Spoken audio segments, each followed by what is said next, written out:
Hey everyone, how's it going? Matthew Bailey Media here, and welcome to another TV show review. Now, this is a very special one because this is reviewing the 30th anniversary of the iconic show Power Rangers, and this time we will be reviewing Power Rangers Cosmic Fury. Now, I gotta admit, this show was incredible.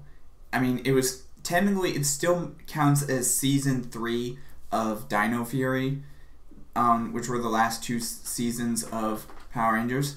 But the reason why it's called Cosmic Fury is because they actually do get new Zords, known as the Cosmic Fury Zords, and it's not just the new Zords that they get completely new outfits, which they have never done that in the 30 years of Power Rangers before, where basically when you look at every past show that they've done for Power Rangers, they pretty much took footage from of them being morphed from other past Super Sentai shows, which are like Japanese versions of Power Rangers.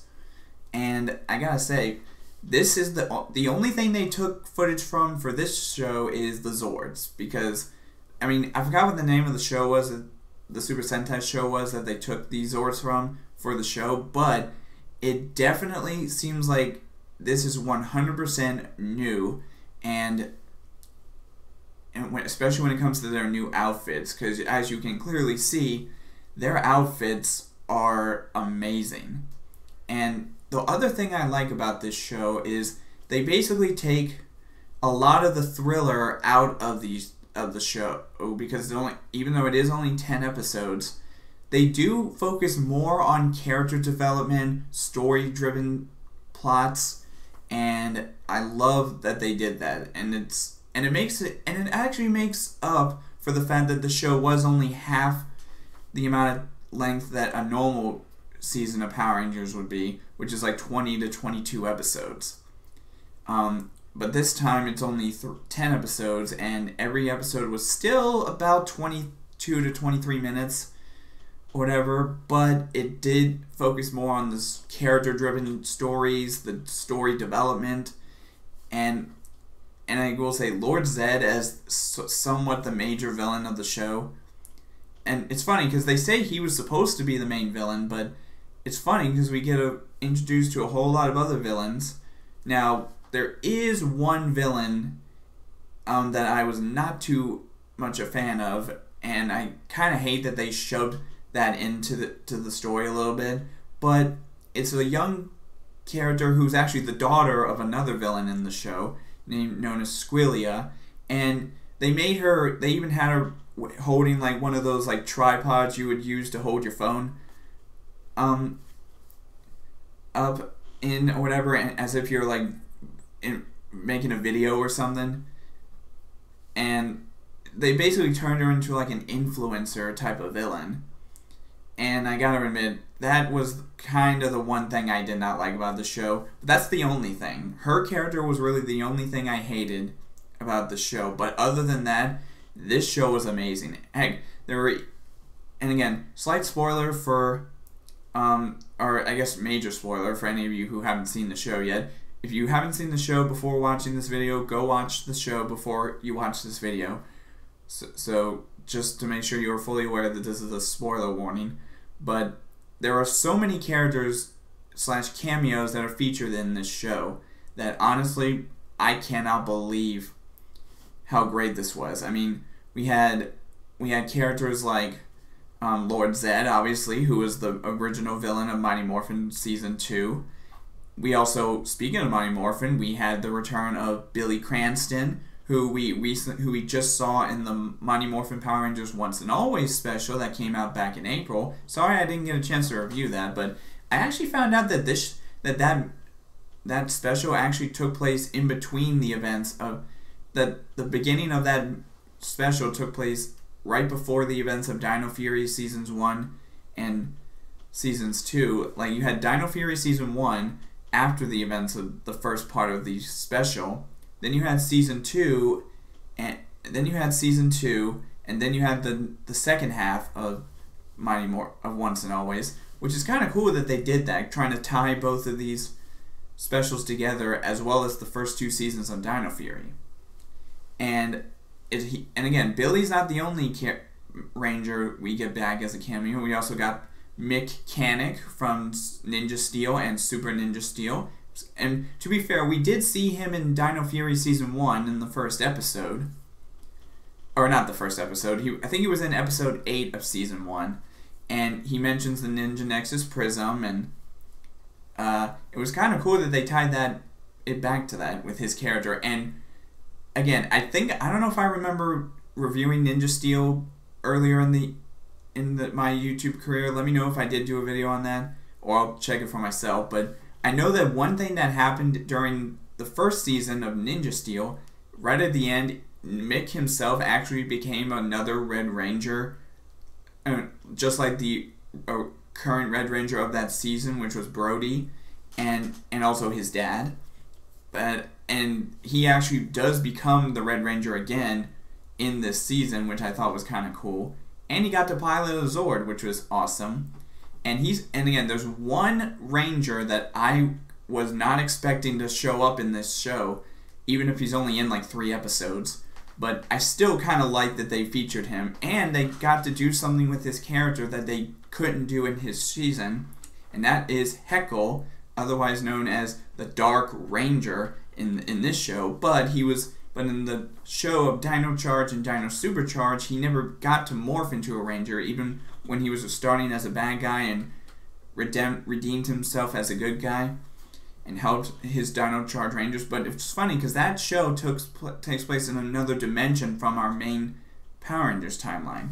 So they never really answered the question of how he got over there into that dimension, but it was kind of cool that they featured him, and they got to make him a Ranger, which they couldn't unfortunately do in the original Dino Charge show. And I will say, again, major spoilers for this show, but the last episode was really an interesting situation where not only, and also kind of episode 9, but not only did we see Lord Zedd actually change his appearance to where I thought his design was kind of cool, where he took all the energy of the Morphin Masters and turned himself into a master of magic. But unfortunately, going back to what I said about the one villain that I hated in this show, thankfully she wasn't really in the show after season 7 or episode 7, I think. It was episode 8. After episode 8, she was out of the show, and I'm glad for that. But her mother, the mother of her character, known as Bajilia,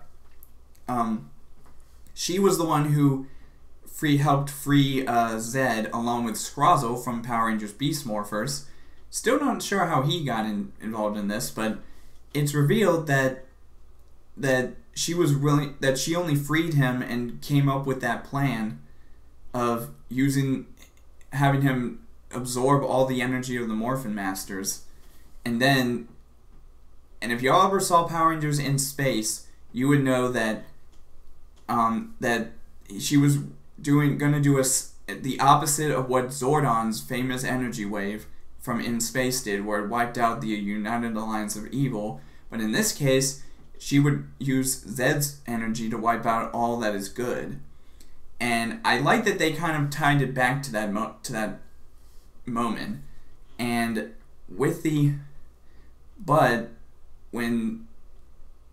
going back to another character of the show known as Zato, who was the Red Ranger from Dino Fury Seasons 1 and 2, but then he came back as a new Ranger, the Zenith Ranger, and Amelia, who was the Pink Ranger, became the new Red. But going back to Zato for a minute, his story arc in this show was interesting. There was a moment when he uses up his magic and returns to the grid, but his best friend Ion grabs hold of him because he couldn't let go, and then he meets with who he thinks is Zato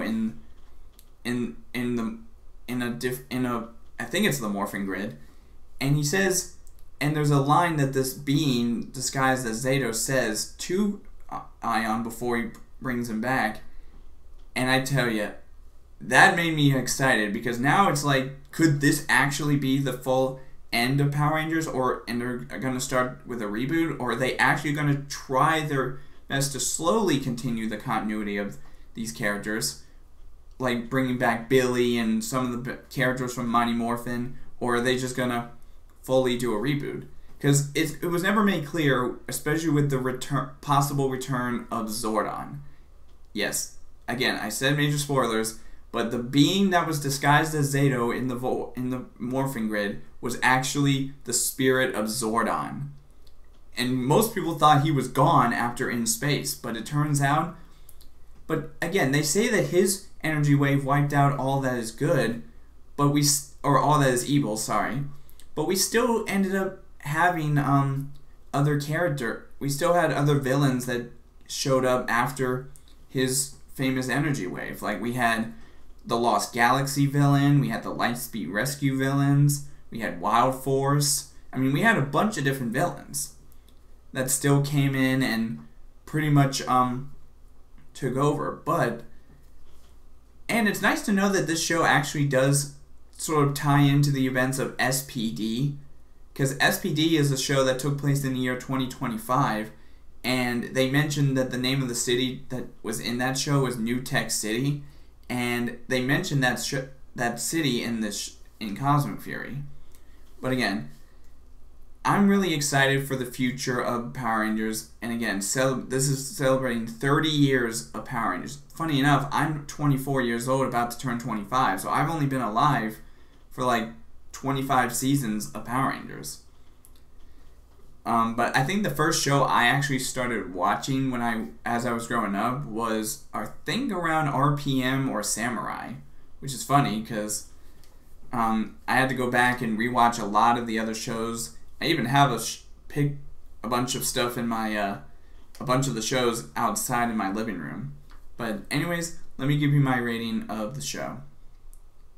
So for my rating of Power Rangers Cosmic Fury, again, really cool show. The only character I truly hated in the show was that character of Squillia, who is the daughter of one of the other major villains. And the fact that they put her out to be like an influencer of some kind, I really did not like that about the show. But other than that, everything else was really cool. And it's like Zordon always says to his Rangers, may the power protect you. And boy, did this show get protected, and to make sure that nothing other than that character Squillia was put into this show. But I'm going to give Power Rangers Cosmic Fury a 4.5 out of 5.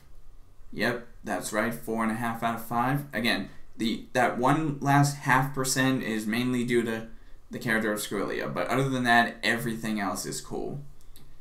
So, anyways, that's all for now in this TV show review. Now, not too sure if I'm going to do this video, but the next time I mention anything related to Power Rangers, it'll probably be a tier list ranking all the different shows of Power Rangers, and I'll see what I decide to do. But anyways, I will see all of you guys in the next video.